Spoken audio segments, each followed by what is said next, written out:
A German driver shakes a jerry can in the dark. Nothing sloshes, only a dry rattle of metal. The engine idles anyway, burning the last fumes for warmth and readiness. In winter, stopping can kill you faster than moving. December 16th, 1944. Artillery opens the morning, and fog swallows the forest roads. Germany gambles on one last offensive through the Ardennes before the Allies can react. The bet is speed, because every delay turns into a chain reaction. The first weapon is weather. Low cloud blinds aircraft and makes the roads feel safe for a moment.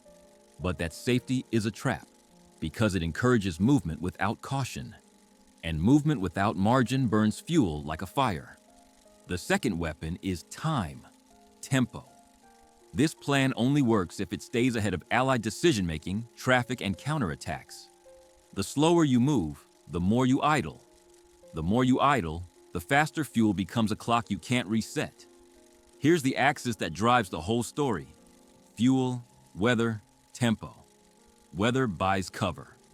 Tempo buys surprise. Fuel buys motion. Lose one, and the other two collapse with it. The Ardennes is built to punish speed.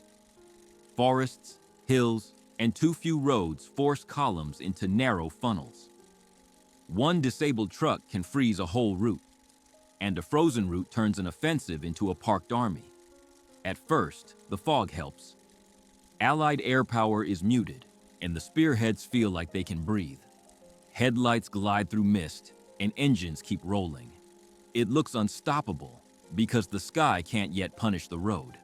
But the road begins to bite back. Traffic jams form behind wrecks, blown bridges, and bottlenecks at junctions. Drivers crawl forward, stop, crawl again, burning fuel for inches. A fast plan starts paying interest on every minute. This offensive needs captured fuel stocks. Not nice to have, needed.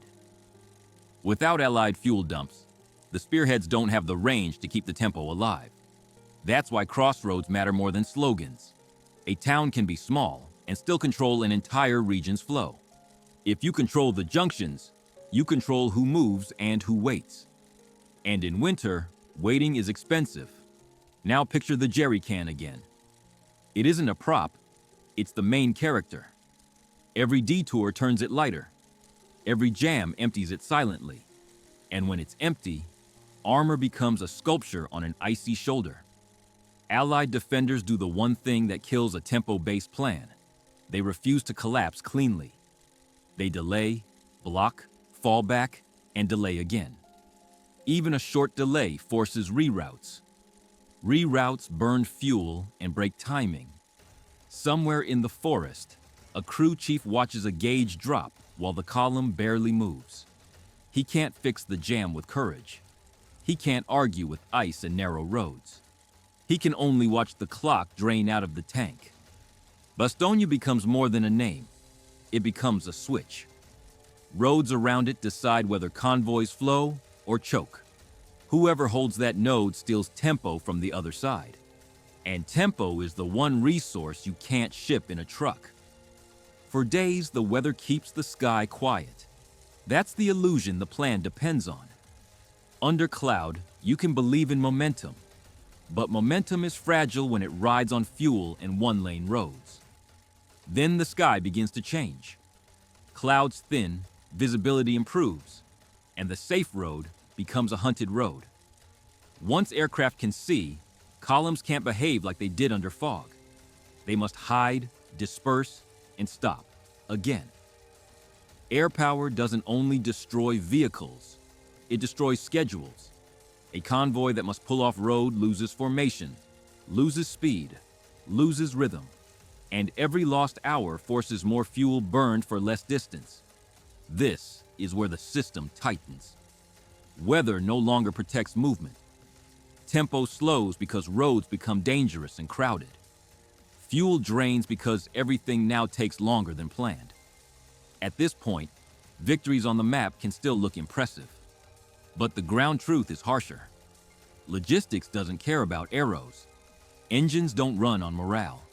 Steel can win fights and still die quietly from an empty tank. When tempo breaks, leaders start spending fuel just to survive. Vehicles idle in cover. Columns reroute around threats. Crews burn the last reserves to avoid being caught in the open.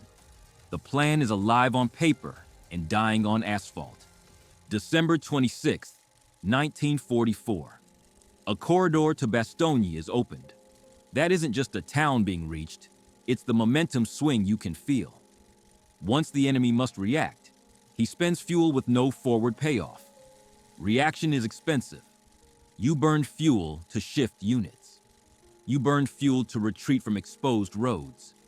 You burn fuel to keep engines warm and ready. Winter turns every small pause into attacks. Now the jerry can becomes a confession. You see discarded cans in ditches and half-filled barrels left behind. A crew that once drove forward now thinks in miles per drop. That's what tempo looks like when it's bleeding out. The Ardennes teaches a brutal rule. Speed is life, but speed costs fuel. If you lose tempo, fuel turns into idle time. If you lose fuel, tempo turns into retreat. And retreat still costs fuel. The road network becomes a trap. Bridges, junctions, and narrow lanes are no longer helpful. They're choke points. Choke points create jams. Jams create empty tanks. And empty tanks create abandoned machines. Winter turns on its owner. Ice doesn't choose sides. Fog doesn't sign contracts. It only amplifies consequences for the side that must move fastest with the least margin. That's why the gamble becomes so dangerous once it slows. By January, the bulge begins to flatten. Not one cinematic collapse, just pressure, counter moves, and shrinking room to maneuver. The offensive becomes a fight to avoid being cut off. And avoiding a trap costs time you don't have. This is what logistics looks like as strategy. Trucks and fuel decide which units can move and which must wait. Waiting invites air attack, artillery, and encirclement.